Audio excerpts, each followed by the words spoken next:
매주 수요일 경인 지역 소식을 알차게 정리해드립니다. 윤종아 기자의 윤기나는 브리핑. 네, 오늘도 OBS 윤종아 기자 스튜디오에 나와 있습니다. 어서 오세요. 네, 안녕하세요. 네, 오늘 그러고 보니까 우리 방송에서 요 얘기를 한 번도 안 했네. 네. 오늘이 제헌절입니다. 대한민국 헌법이 제정된 날인데 아무래도 윤종아 기자는 그 지방의회 소식 전하면서 의미가 남다르겠습니다. 예, 그렇죠. 이 우리나라 제헌 헌법은 이 1948년 독립한 신생국가의 헌법임에도 민주주의의 원칙이 잘 반영된 헌법으로 평가받고 있는데요. 1조 1항은 대한민국은 민주공화국이다. 그리고 1조 2항은 대한민국의 주권은 국민에게 있고 모든 권력은 국민으로부터 나온다고 명시했습니다. 민주주의와 국민 주권의 원칙을 그대로 담아냈습니다. 네, 이 제헌 헌법에는 또 지방자치 원칙도 담겨 있다면서요? 예, 그렇죠. 이 제헌 헌법 제8장이 지방자치에 관한 내용인데요. 제96조 지방자치단체는 법령의 범위 내에서 그 자치에 관한 행정사무와 국가가 위임한 행정사무를 처리하며 재산을 관리한다고 명시했습니다. 또 지방자치단체는 법령의 범위 내에서 자치에 관한 규정을 제정할 수 있다고 했고요. 제97조 지방자치단체의 조직과 운영에 관한 사항은 법률로서 정한다. 지방자치단체에는 각각 의회를 둔다.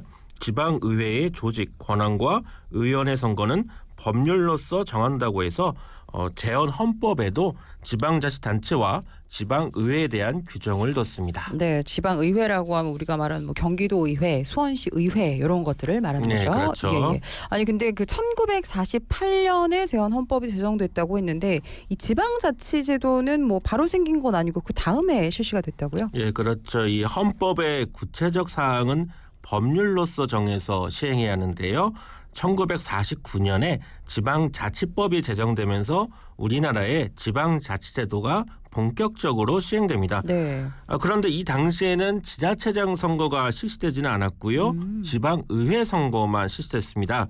이마저도 6.25 전쟁으로 바로 실시는 되지 않고 1952년에 최초의 지방선거가 실시됐습니다. 네. 그리고 4.19 혁명 이후에 1960년 제2공화국이 들어서면서 지방의회뿐 아니라 지방자치단체장 선거도 실시됩니다. 물론 그 이후에 5.16 군사 쿠데타로 인해서 1년 만에 지방자치제도는 무력화됩니다.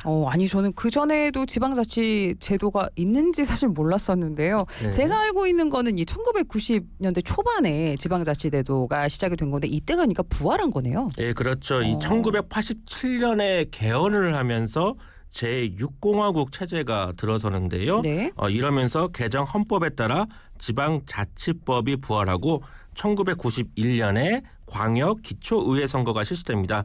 그리고 1995년에 광역 기초 자치단체장 선거까지 치러지는데요. 네. 현재는 이 1995년을 지방자치의 원년으로 해석하고 있습니다. 네, 지금이 2024년이니까 한 30년 정도 이제 지방자치제도가 실시된 지 30년 정도 된 건데 경기도 의회나 기초의회에서 후반기 원구성을 놓고 저희가 지난주에도 잠깐 언급해드렸지만 여러 가지 좀 안 좋은 일들이 많습니다. 여론의 따가운 눈총도 받고 있다면서요. 네, 그렇죠.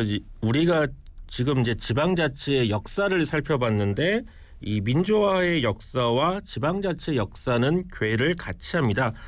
제헌 헌법의 정신을 계승하고 민주화 정신을 잇는다고 이 정신들이 어느 정당이든 하나같이 얘기하는데 지방의회가 감투 싸움으로 파행을 빚고 있는 것은 이 제헌절을 맞아서 참으로 안타까운 일입니다. 그렇습니다. 그런데 그래도 다행인 건 경기도의회 어제 그 후반기 원구성 합의는 일단 했다고요? 예, 그렇죠. 아무래도 이제 파행이 장기화하면 여론의 비난을 피할 수 없기 때문에 이제 지난 월요일에 경기도의회 더불어민주당과 국민의힘이 전격적으로 원구성 합의문을 발표했습니다. 네. 그러면은 이 후반기 원구성 뭐 어떻게 된 거예요?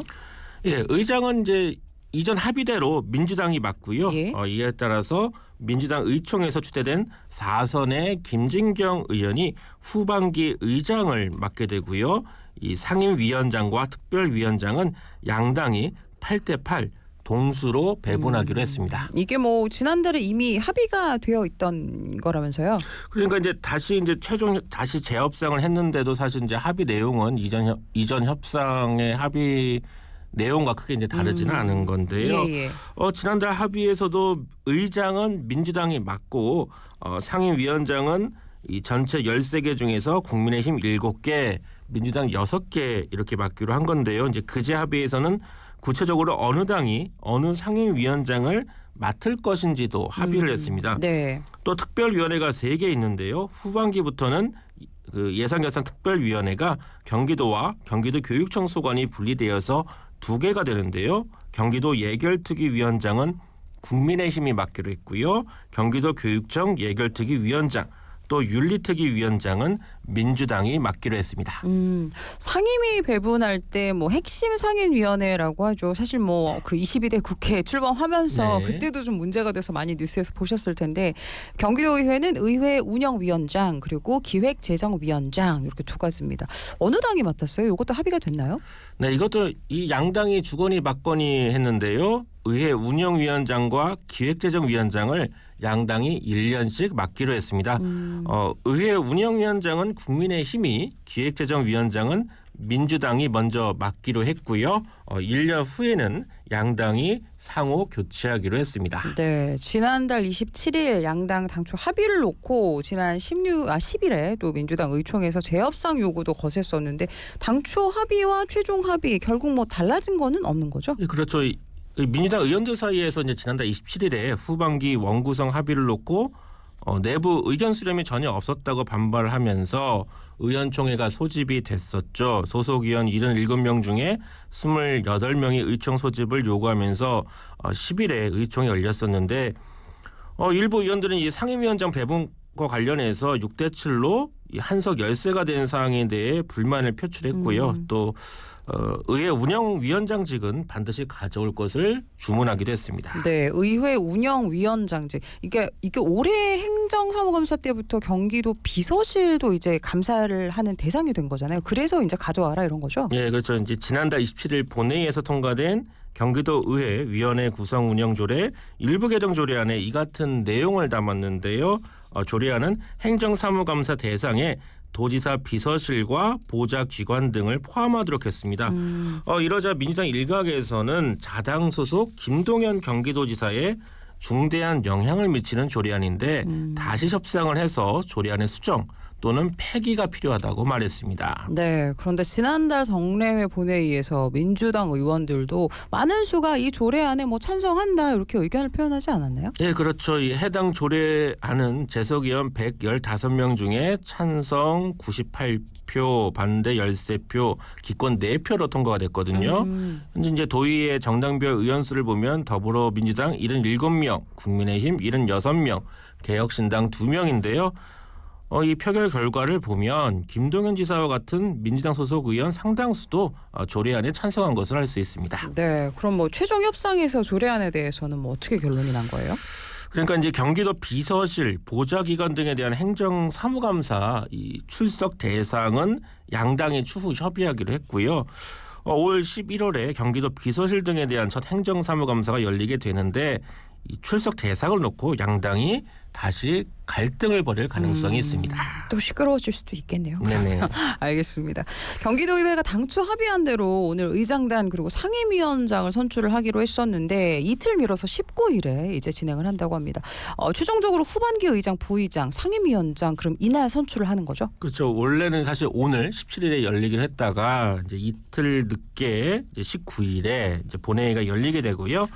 19일 본회의를 열어서 앞으로 후반기 2년을 책임질 경기도의회 의장과 부의장 또 상임위원장을 선출하게 됩니다. 의장은 민주당 김진경 의원이 선출될 것으로 보이고요. 민주당 부의장은 정윤경 의원이 선출될 것으로 예상됩니다. 국민의힘은 부의장과 상임위원장 후보를 내일까지 정해서 19일 본회의에서 최종 의결 절차를 거치게 됩니다. 네, 지난주 브리핑에서 이 얘기 또 해드렸었는데 전반기 의장 선출에서는 국민의힘에서 이탈표 나왔었다고 했잖아요. 네. 그래서 민주당 염종은 의원이 의장 당선이 됐는데 본회의 선출 과정에서 이번엔 뭐 이변 없을까요? 어떻게 보세요? 이번에 나오긴 좀 힘들 것 같은데요. 왜냐하면은 이번 이 후반기 의장단과 상임위원장단 선출 투표부터 후보 등록제가 실시됩니다. 예. 교섭단체가 추천한 후보만이 본회의에서 의결할 수 있기 때문에 양당이 이탈표가 나오기는 어려울 것으로 보이고요.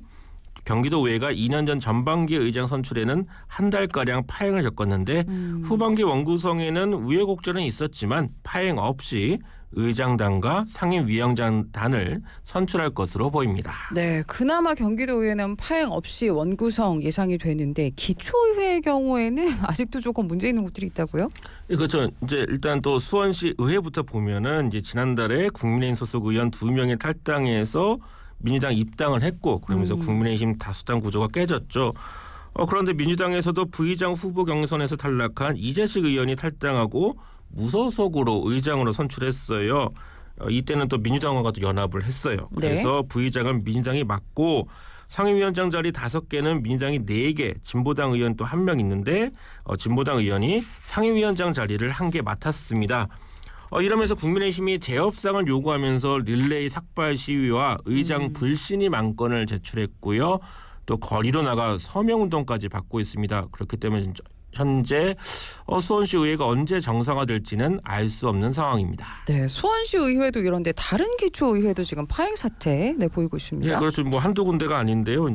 고양시 의회를 봐도 이 국민의힘 의원 2명이 원구성에 불만을 품고 탈당을 한 다음에 여기서 민주당이 입당을 했어요. 그래서 민주당이 일당이 됐는데 그러면서 민주당이 의장과 부의장 또 5개 상임위원장 가운데 3개 상임위원장 자리를 차지했거든요. 이러자 국민의힘 의원들이 크게 반발하고 있고요.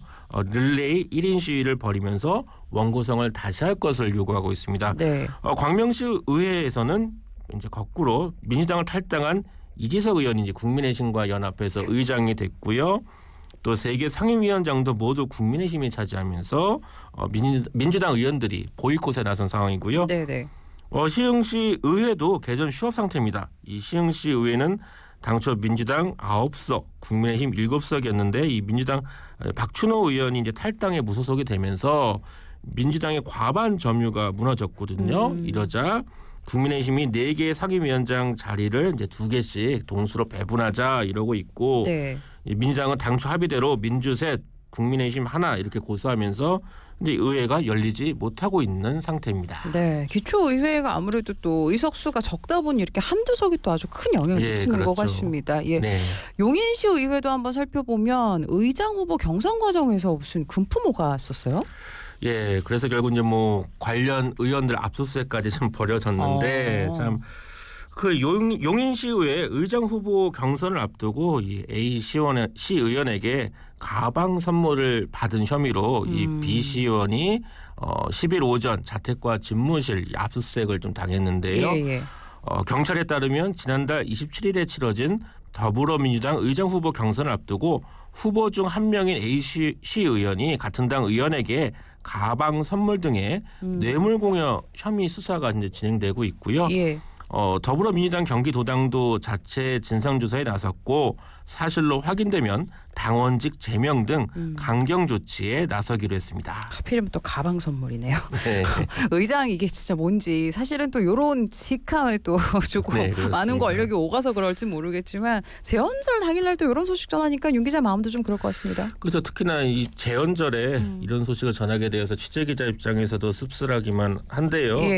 이 헌법 정신도 다시 좀 되새기고 국민 또 무서운 줄 알면서 하루빨리 이제 의회가 정상화되기를 기대합니다. 네, 다음 주에는 조금 혼란이 덜한 소식들 있었으면 좋겠습니다. 지금까지 윤기 나는 브리핑 윤종아 기자 함께했습니다. 고맙습니다. 네, 감사합니다.